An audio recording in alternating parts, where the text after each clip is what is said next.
300만 시민 100조 경제 대한민국 제2경제도시 인천을 위하여 의정활동에 서주시는 신영희 부의장님을 비롯한 의원님 여러분께 감사와 존경을 표합니다. 그럼 지금부터 김종배 의원님, 김대중 의원님께서 질문하신 일괄 질문에 대하여 순서대로 답변드리겠습니다. 먼저 김종배 의원님의 질문에 대해서 답변드리겠습니다. 존경하는 김종배 의원님께서 국가 소멸론까지도 거론되고 있는 저출생 위기에 대해 심도 있는 의견을 주셨습니다. 먼저 인구 소멸 방지를 위한 지방 소멸 대응과 신설에 대해서 말씀드리겠습니다. 현재 우리 시에서는 관내 인구 감소, 관심 지역 군, 구의 파견 직원으로 지방 소멸 대응 TF를 구성하여 지역의 여건과 특성에 맞는 특화 사업 추진을 통해 인구 유출 방지와 생활 인구 유입 증대를 위한 노력을 기울이고 있습니다. 이러한 결과 강화군의 경우 지속적인 인구 유입으로 2023년 기준 7만 034명의 인구를 기록하고 있고, 이는 10년 전에 비해서 4% 정도 증가한 수치입니다. 또한 인구 감소 관심 지역인 동구의 경우에도 2026년 7월 재물폭우로 행정체제가 개편되면 생활권 분리로 인한 주민 불편의 해소, 맞춤형 지역발전 기반의 조성 등 인구 유입 활성화 효과로 약 10만 명 이상의 인구가 될 것으로 예상을 하고 있습니다. 향후 저출산 고령화 문제에 대응하기 위한 중앙정부의 전담부처 신설에 적극 나서고 있는 정부 기조에 맞추어서 중앙정부 전담부처의 운영 방향성이 정해지면은 우리 시에서도 이에 맞추어서 지방 소멸 대응뿐만 아니라 관련 업무 전반을 통합하여 관리할 수 있는 전담부처의 신설을 검토하도록 하겠습니다.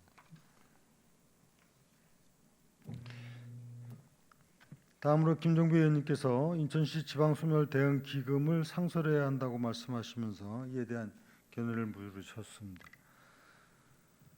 저출생 문제는 국가 존립을 위해 반드시 해결해야 하는 핵심 과제로 실효성 있는 정책이 빠른 속도로 추진하기 위해서는 국가와 지방자치단체 간의 합리적 역할과 재원 분담이 필요합니다. 앞서 김 의원님께서 말씀하신 바와 같이 최근 정부는 저출생 문제를 적극적으로 대응하기 위해 저출생 수석실, 저출생 대응 기획부와 같은 강력한 컨트롤 타워를 만들겠다고 발표했습니다. 이 부분은 지난해 제가 저출생 대책을 발표하면서 대통령실과 정부에 이에 관련 대응 기구가 필요하다는 제안을 했는데 이것이 실행이 되어서 의미 있게 생각을 합니다. 우리 인천시도 정부의 기조에 맞춰서 저출생 극복을 위해 최선을 다하고 있습니다. 이미 말씀드렸다시피 지난해 1억 플러스 아이드림이라는 정책도 발표했습니다. 다만 현재 저출생 대응을 위한 별도의 재원이 없어 안정적인 재원 확보가 어렵고 단발성 사업 위주의 정책 시행으로 출생 정책의 지속성 담보와 효율적인 정책 추진에 한계가 있다는 문제점을 인식하고 지난 1월 학령 인구 감소에도 불구하고 교육 정책에만 제한적으로 집행하고 있는 지방교육 재정 교부금 일부를 출생 교부금 제도와 저출생 극복 특별기금으로 신설할 것을 중앙부처에 건의하였고, 또 한편으로는 지금 이 저출생 대책의 실효성을 발휘하지 못하는 것이 산발적 보조금 제도에 있다고 생각하고 통합 보조금 체제로 바꿔야 된다는 의견도 정부에 제시한 바 있습니다.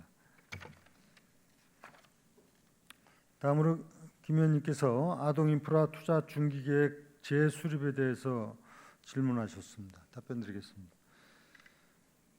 인천시는 5년 단위로 중장기 보육계획과 저출산 고령화 사회 시행계획을 수립하고 연도별로 시행계획을 운영하고 있습니다. 본 계획에는 국공립 어린이집 확충, 아빠 육아 천사단, 아이사랑 꿈터, 아이돌봄 사업, 다양한 자조모임 지원 등 아동 인프라 투자 계획이 포함되어 있습니다. 현재 추진 중인 중장기 정책과 더불어서 의원님께서 제안하신 아동 인프라 지수 개발과 돌봄 지원 사업 확대 등 아이가 건강하고 안전하게 성장할 수 있는 아동 친화 인프라 확대 정책이 무엇이 있는지 좀 더 살펴보고 정책 개선을 추진해 나가겠습니다. 끝으로 김 의원님께서는 일반 분양 위주의 인천 도시공사 아파트 사업을 출산 지원 임대 사업 위주로 전환하는 것에 대해서 질문하셨습니다. 우리 시와 인천 도시공사는 최근 3년간 건설 임대주택의 공급이 거의 없었으나 향후 10년간 5,800호를 지속적으로 확대 공급할 계획을 갖고 있습니다. 또한 전체 건설 임대주택 물량 중 출산 가구나 신혼부부 가구의 13%를 배정하고 있으나 우리 시는 건설 임대주택 외에도 매입 임대주택 물량 중 35%를 신혼부부에게 추가 배정하여 확대 공급하겠습니다. 그리고 이 자리를 통해서 한 가지 말씀드리면은 지금 저출생 문제를 해결하는 데 있어서 다양한 재정 지원 못지않게 주택에 대한 대책을 수립하는 것이 중요하다고 보고 있습니다. 지난해 1차적으로 저출생 대책 1억 플러스 아이드림을 발표했는데 곧 이어서 제가 조만간에 주택과 관련한 정책을 발표를 해서 저출생 대책에 대해서 인천이 선도적인 정책을 갖고 있다는 것을 알려드리려고 하고 있다는 점을 말씀을 드립니다.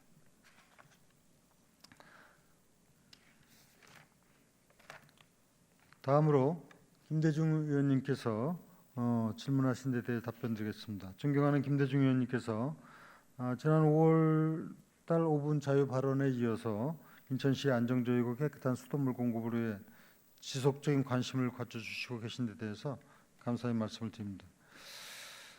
먼저 김 의원님께서 정수권역 통합급수체계 구축 계획과 고도 정수처리 시설 설치 사업 신속 추진에 대해서 질문하셨습니다. 답변드리겠습니다. 정수권역 통합급수체계 구축과 고도 정수처리 시설 설치 사업은 정수장 간 급수 공급 불균형을 해소하고 시민에게 맑은 수돗물을 안정적으로 공급할 수 있는 상수도 사업의 핵심 과제입니다. 저 또한 신속하고 차질 없이 추진해야 한다는 점에 대해서 김 의원님과 의견을 같이 하면서 앞으로 이 부분이 차질 없도록 추진해 나가겠습니다. 다음으로 김 의원님께서 본 사업을 100% 재정 사업으로 추진이 가능한지에 대해서 말씀하셨습니다.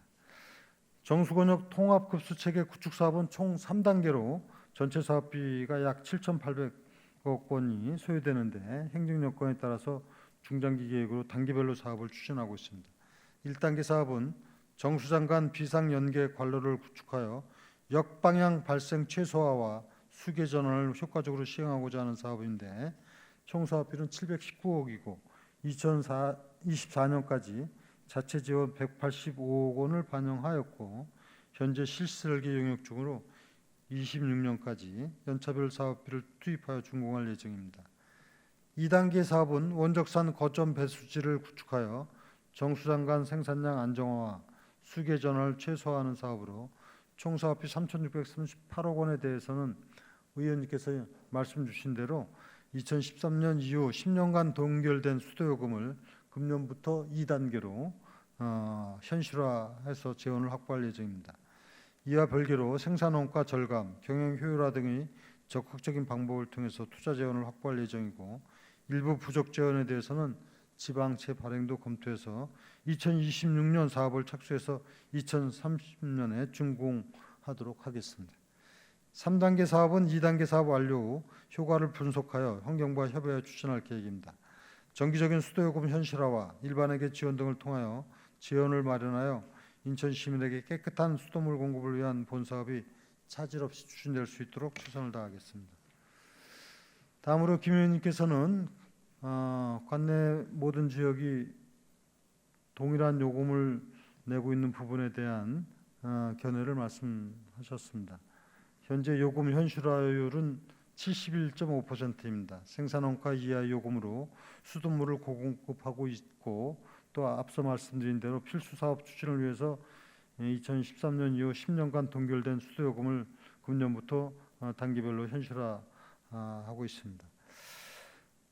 우리 시 4개 정수장에 고도 정수시설을 일괄 도입하여 고품질의 수돗물을 모든 시민에게 서비스하는 곳이 이상적입니다만 냄새 유발, 조류의 피해가 많았던 한강 수계에 해당되는 부평 정수장과 공청 정수장을 우선적으로 추진을 완료하였고 또 정수장 점검과 유지 보수를 위해 장기적으로 가동이 중단되는 상황으로 안정적인 급수 공급을 위해서는 정수장 고도화를 불가피하게 순차적으로 추진해야 한다는 말씀을 드립니다.